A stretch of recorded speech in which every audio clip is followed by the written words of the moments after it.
Oke, saya lakukan ketiga dari kelas 3 TO. Ini merupakan laporan ketiga untuk program mobile, di mana di laporan ini akan dibahas mengenai yang pertama ada layout dan layout, kemudian warna, penggunaan warna, image, shape, font, dan penggunaan mengenai values di dalam resource, yaitu mengenai string dan color.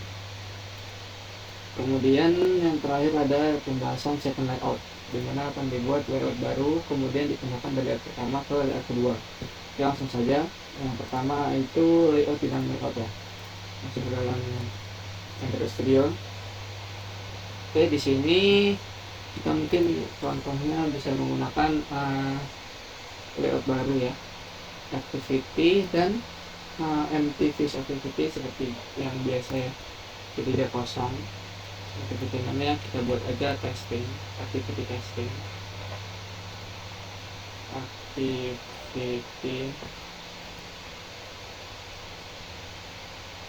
oke, langsung kita finish. Itu bahasanya pakuin aja default ya.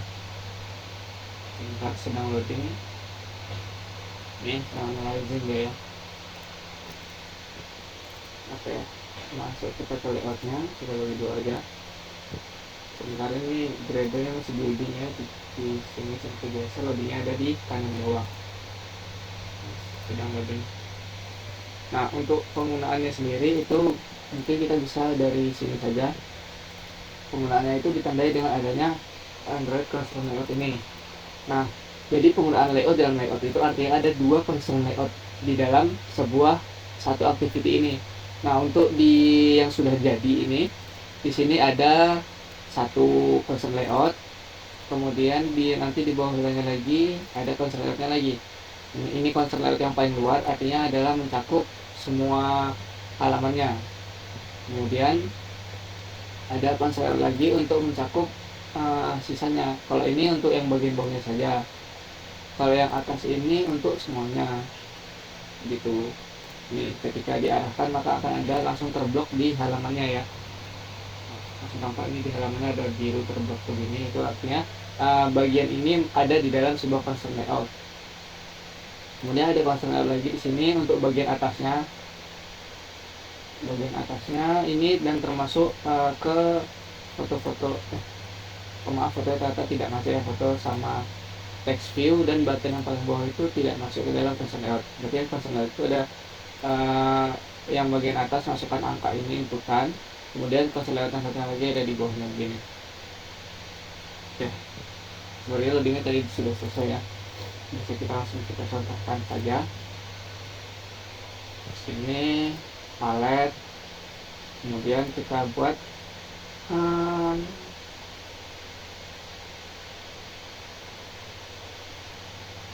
mana concernnya ya, kita ketik saja. Sebentar, kita masukkan dulu text view dan misalnya ada buttonnya begitu ya. Kita ganti ini, ininya di sini ada view button. Kita serang saja karena ini cuma testing ya, jadi kita bebas saja dulu. Nah, kita buat misalnya kita copy saja yang bagian atasnya ini, tapi langsung layout ke constraint layout. Nah, maka dia akan langsung terbuat bagian-bagian yang diperlukan. Contohnya ada layout width dan layout height. Itu artinya tinggi dan lebarnya gitu, lebar dan tingginya ya. Oke, kita tutup dan kita masukkan ini tadi ke dalam concern layoutnya.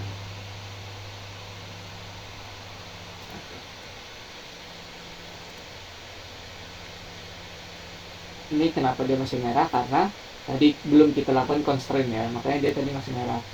Nah, untuk layout width dan height-nya bisa kita samakan dengan match parent. Match parent itu artinya dia menyamakan dengan parent-nya yang ada di atas dia gitu. Jadi ukurannya itu sama. Misalnya sepanjangnya itu kalau di HP-nya ada dari sini sampai sini kan, berarti dia akan mengikuti begitu.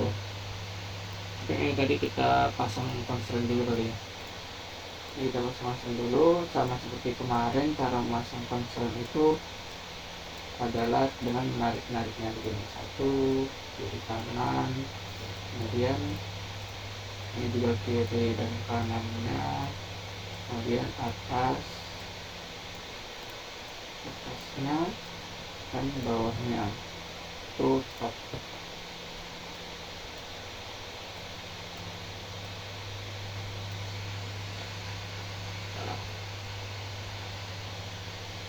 Tadi kan atasnya, baru kita tarik ke bawah, baru kita baru ini bottom.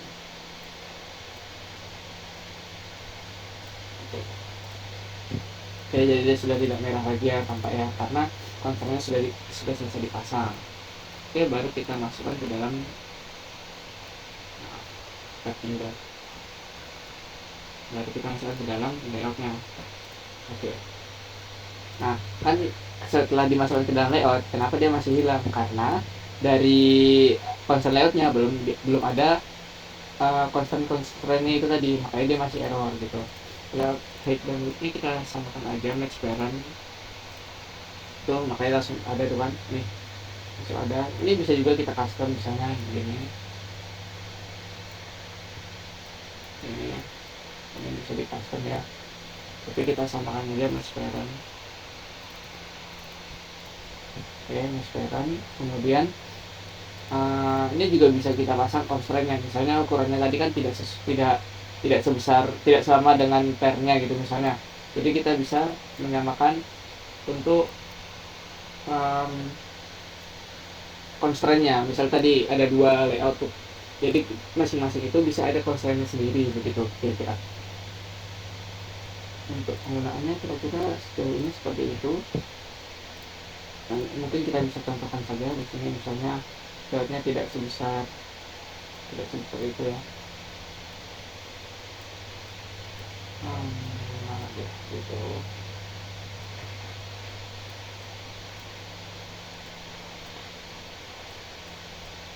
Oh ya, ini karena tadi kan ukuran dari buttonnya tadi, constraint-nya itu kan sudah ada nih 524 pixel.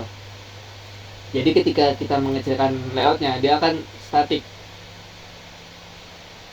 dia akan mengikuti yang paling bawah gitu, dia akan statik. Jadi bisa untuk pengaturan itu mungkin sebelum pengaturan constraint itu dilakukan setelah melakukan constraint layout tadi, baru dia jauhkan masing-masing constraint-nya. Ini sendiri masih error karena belum ada constraint-nya. Jadi misalnya nih kita masukkan constraint atas dan bawahnya, seharusnya tidak error lagi gitu. Oh, yang horizontal juga, horizontal kiri dan kanan. Oke, sudah ya, ini kan sudah tidak lagi ya. Oke, kira-kira begitu untuk penggunaan layout. Intinya layout itu adalah kontainer yang mencakup sebuah bagian begitu. Jadi lebih mudah untuk melakukan pengelompokan lagi di dalamnya. Kalau di website sih mungkin dia bisa dibilang sama seperti div ya, sama konsep layout itu. Oke, langsung saja kita masuk ke yang sudah dibuat sebelumnya ya. Nah, di sini tadi pembagiannya itu ada layout yang atas, layout bawah, dan layout parent ya. Nah, jadi untuk layout atas ini dibuat ID-nya yaitu layout 1 dengan width-nya itu adalah match parent. Kemudian untuk height-nya itu adalah wrap content, artinya dia height-nya itu bebas saja, yang penting semua kontennya itu di wrap sama dia. Selama itu cukup nih. Di penjelasannya itu the view should be only big enough to enclose its content, artinya dia menyesuaikan dengan jumlah kontennya yang sudah di padding begitu. Intinya dia mencakup semua kontennya lah, bebas saja. Kalau match parent artinya dia as big as its parent ya, sesuai dengan ukuran parentnya gitu kira-kira. Ini dipasang constraint juga, dan kemudian di dalamnya akan ada button-button atau komponen-komponen lainnya.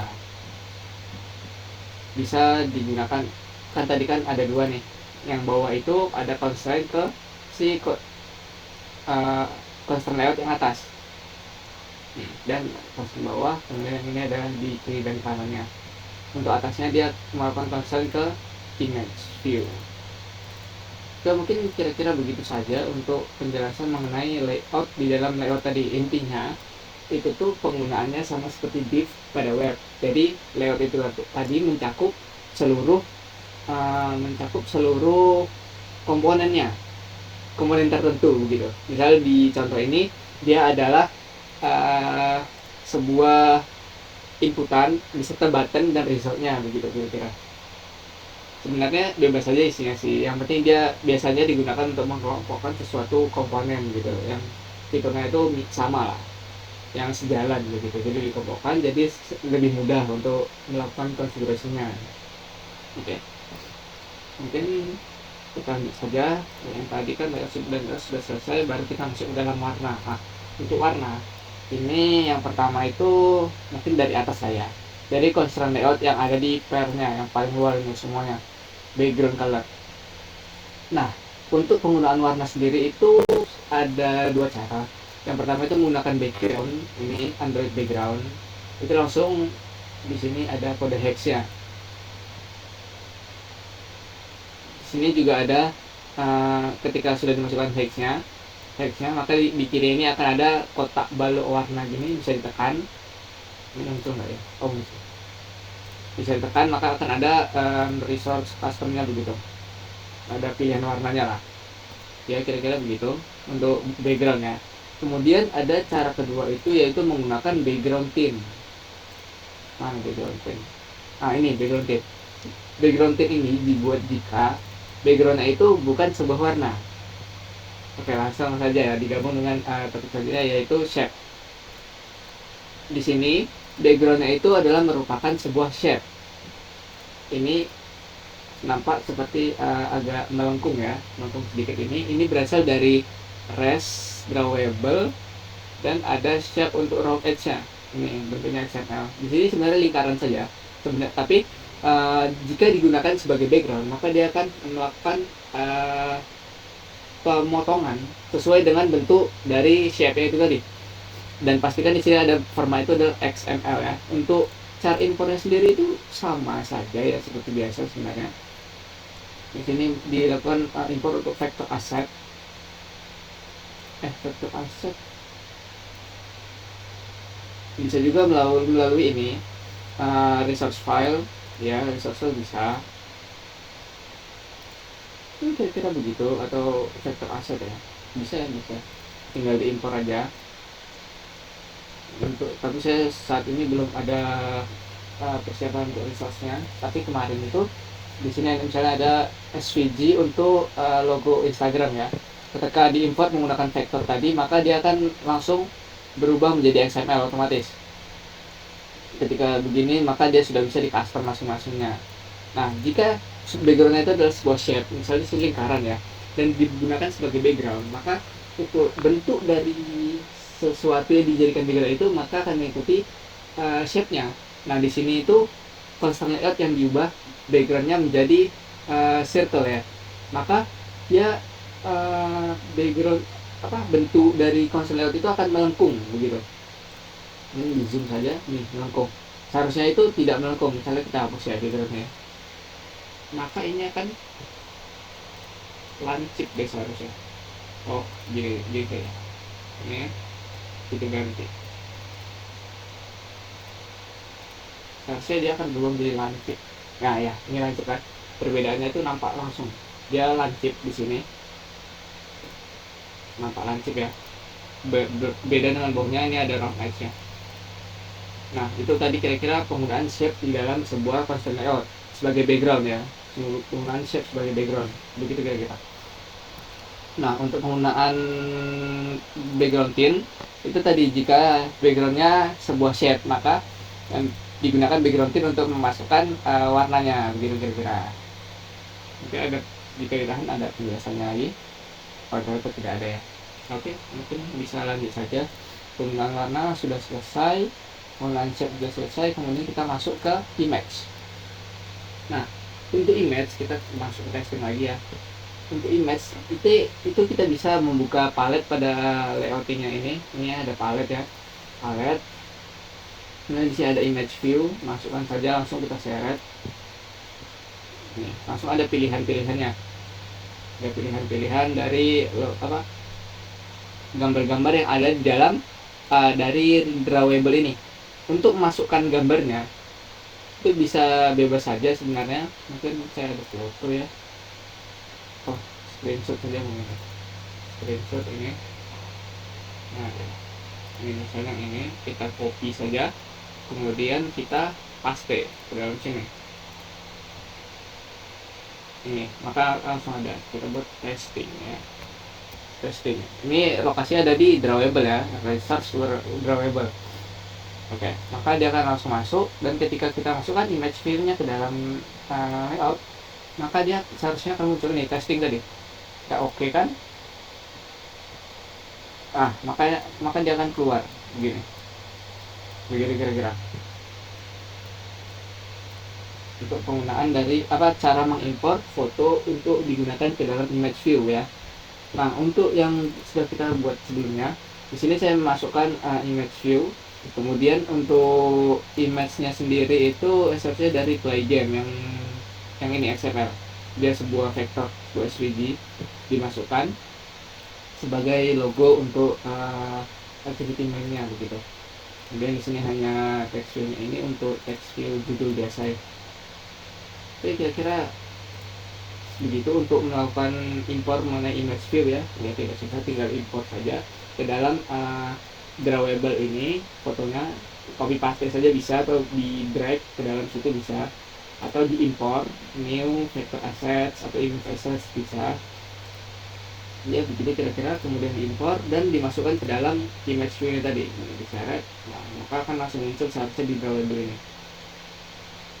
Sama saja di sini, misalnya tadi PNG, ini XML atau SVG, ini di sini JPG juga bisa, formatnya banyak lah bisa ya, cukup bagus. Kemudian kira-kira begitulah untuk image. Tadi layout sudah, warna, image, shape sudah. Kemudian kita masuk ke dalam font. Nah, font ini sebenarnya singkat saja ya. Untuk awal kita itu membuat folder dalam ini, folder font. Kemudian kita download font yang kita mau. Itu biasanya kalau font-font yang saat ini itu biasanya dia font family yang di download, jadi akan ada banyak variabel di dalamnya. Nah, sedangkan yang saya tahu untuk melakukan import ke dalam font ke dalam Android Studio itu baru bisa untuk satu variabel saja. Jadi kita kan kalau ini kan variabelnya banyak nih, jadi kita buka yang static. Nah, kan ada banyak pilihan nih, extra bold dan lain-lain lah. Nah, ini kita copy saja, misalnya extra bold ini, extra bold open sans. Kemudian kita masukkan ke dalam Android Studio. Di dalam font kita paste saja langsung, Ctrl V. Ctrl tidak bisa ya, karena ini tadi belum di ekstrak sih. Kita ekstrak dulu, download. Oke, ini sudah ya. Kita drag saja ke dalam Android Studio. Nah, dia font.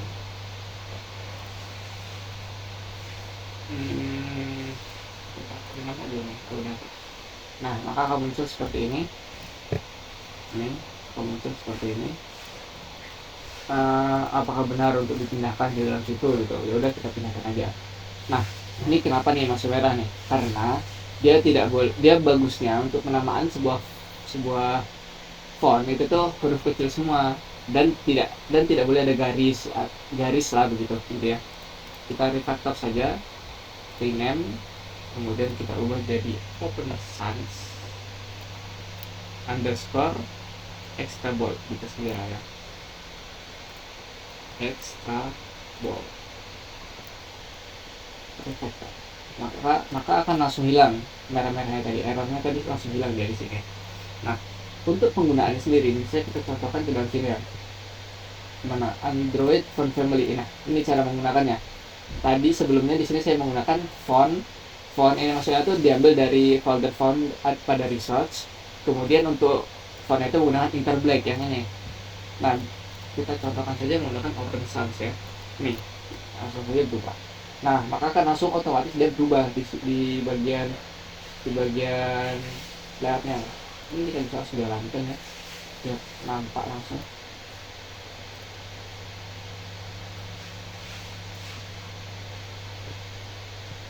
Sebentar ini masih building ya gradenya ini. Sebentar ya.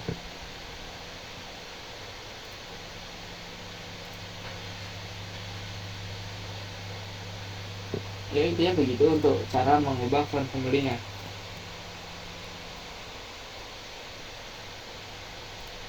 Di sini menggunakan Open Sans Extra Bold. Nah, ini langsung berubah ya. Kalau tadi saya menggunakan Inter, maka dia fontnya akan begini. Kita restart saja.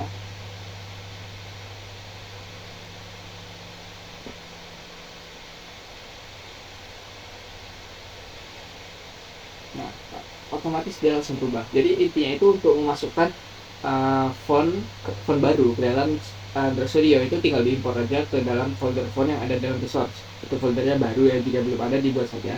Maka impor ke dalam situ. Impor itu caranya bisa di copy paste atau di drag aja. Nah, untuk memasangnya kepada sebuah teks itu menggunakan Android apa tadi? Android Family nih Android Font Family. Nah, begitu kira-kira untuk cara menggunakan font yang ada di dalam Android Studio ini. Oke, font sudah selesai. Oke, kita lanjut ke penggunaan values ya. Penggunaan values. Ini kita bisa close dulu. Nih, di dalam values ini kan ada folder values ya. Kemarin kita belum tahu nih cara menggunakan template itu bagaimana. Nah, jadi di sini itu kita buat dulu color-colornya dengan name sebagai ID yang untuk bagaimana cara kita memanggil template tersebut begitu.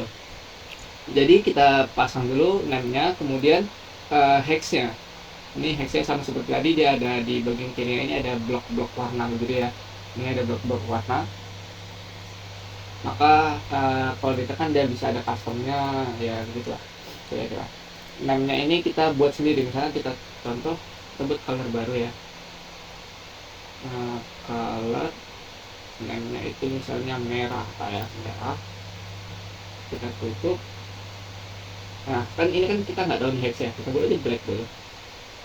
Black itu kita copy aja ke atas ya.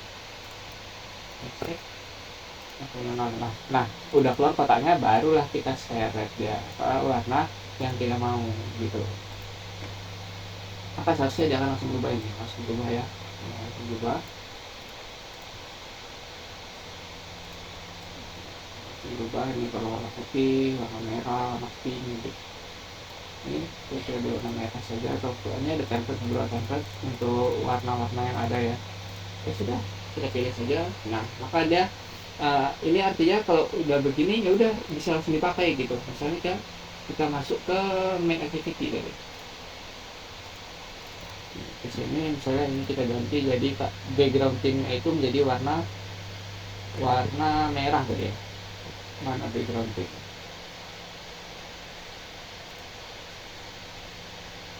Oh iya, biru muda sekarang kan kita udah jadi merah ya. Nah, maka kan langsung berubah begitu aja. Sebelumnya kan kalau cara manualnya itu kita masukkan dulu seperti yang di sini. Ya kita masuk hexnya gitu kan agak ribet lah ya kalau itu berulang. Jadi kita spesifikkan dulu di dalam values namanya. Jadi kita bisa menggunakannya, tinggal manggil namanya misalnya merah atau black, biru muda, biru tua gitu kira-kira. Jadi lebih mudah lah untuk pendeklarasian namanya. Kemudian sama seperti warna, di sini string. Kan lebih susah lagi nih kalau string, kan misalnya stringnya itu digunakan berkali-kali nih. Kita harus buat ulang terus. Nah, di sini sama seperti warna, kita buat dulu name-nya, kemudian isi dari stringnya itu apa. Begitu kira-kira. Nah, langsung saja kita contohkan misalnya di dalam sini. Nah, teksnya Android hint ya kalau sini Android hint. Di sini tidak menggunakan string default, string membuat manual begitu. Dia jadi menggunakan add string, itu artinya dia mengambil dari string yaitu input 6. Input 6 itu apa isinya? Input 6 itu adalah masukkan angka. Maka jika dimasukkan ke dalam hint, maka di sini akan sesuai dengan yang ada di dalam values-nya tadi. Nah, kalau itu kan banyak nih misalnya. Jadi kalau misal ada yang dirubah, kita tidak perlu merubahnya satu-satu. Jadi kita bisa langsung merubahnya melalui values stringnya aja gitu. Saya kita ubah di sini, masukkan huruf misalnya, masukkan huruf, maka dia seharusnya akan langsung berubah nih, langsung berubah dia videonya, masukkan huruf gitu ya. Jadi karena itu digunakan untuk yang bawah juga, maka yang bawah juga akan langsung berubah, tidak perlu merubah satu-satu gitu jadinya. Ya sejauh ini penggunaan untuk stringnya itu begitulah. Oke, kemudian kita masuk ke yang terakhir, yaitu second layout. Ya sama seperti tadi kita membuat activity second ya. Di sini aja testing saja, tidak ada apa-apanya di sini. Hanya ada sebuah teks dengan ID text view 2. Nah, kemudian di sini kita tambahkan sebuah button untuk next ya. Di sini kita ID-nya kita membuatnya menjadi back and next. Nah, untuk membuat button ini berjalan sama seperti di laporan sebelumnya, yaitu di main activity. Di sini kita perlu membuat untuk deklarasi buttonnya dulu yang pertama, kemudian kita buat set on listener. Artinya apa? Artinya kita membuat kalau button ini ditekan dia akan menjadi apa begitu, atau akan berubah, akan menambahkan sesuatu apa begitu, atau akan menjalankan apa lah istilahnya. Intinya ketika ditekan dia button next itu ngapain lah gitu. Nah untuk di sini kita deklarasi, kemudian untuk button listener-nya ini kita melakukan intent. Intent itu artinya ini, tunggu dokumentasinya apakah ada. Intinya intent itu adalah untuk berpindah ke second activity-nya itu tadi. Di sini second activity-nya kan namanya kan second activity.class kan nih. Jadi akan berubah dari yang saat ini menjadi second activity. Nah, ada caranya untuk menyisipkan sebuah string atau sesuatu data ke dalam aktivitas selanjutnya. Di sini saya menyisipkan sebuah teks ke dalam aktivitas selanjutnya, yaitu ini stringnya, kemudian baru kita start tadi variable intentnya. Nah, setelah kita start barulah dia masuk ke dalam second activity. Nah, di sini yang pertama kan tadi di layoutnya tadi, mana layoutnya? Ini ada text view 2 ya untuk teksnya. Nah, kalau saya ingin memasukkan data tadi ke dalam sini, berarti ini harus kita deklarasikan dulu. Di sini deklarasikan text view 2 ya. Nah, untuk teksnya tadi kita ambil dari data yang dikirim pada intent sebelumnya melalui intent.getStringExtra, karena dikirim melalui intent.extra ya. Mana tadi? Ini intent.extra, put extra dengan name-nya itu adalah text name-nya. Name itu apa tadi? Name itu sama seperti ID-nya lah. Untuk kita menggunakan variable tersebut kita menggunakan text, berarti namanya di sini. Di sini namanya adalah text ya. GetStringExtra text. Maka text 2 yaitu text view-nya tadi akan teksnya berubah menjadi teks ini. Seharusnya ketika dijalankan, ketika button next itu dijalankan, maka text view-nya akan berubah menjadi string ini begitu kira-kira. Oke, mungkin kita bisa langsung saja praktekannya. Kita restart dulu.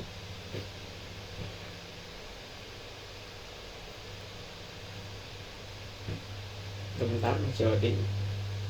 Oke, sudah selesai.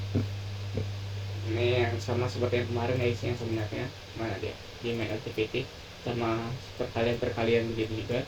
Kemudian untuk itu tidak perlu dites lagi lah. Atas untuk nextnya ya, button next apa tadi, jika button ini ditekan maka dia akan melakukan perpindahan ke second activity melalui intent ya. Kemudian kita menyisipkan data dengan nama text, value-nya itu adalah sebuah string di sini, yang dimana akan memasukkan string tersebut menjadi teks ke dalam variable text 2 gitu. Oke, kita langsung lihat data next. Maka ini variable text 2 datanya berasal dari main activity, yaitu dari put extra dengan mainnya text itu tadi. Datanya dikirim dan kemudian ditampilkan ke dalam second activity ini begitu kira-kira. Oke. Mungkin sekian untuk laporan ini. Terima kasih. Wassalamualaikum warahmatullahi wabarakatuh.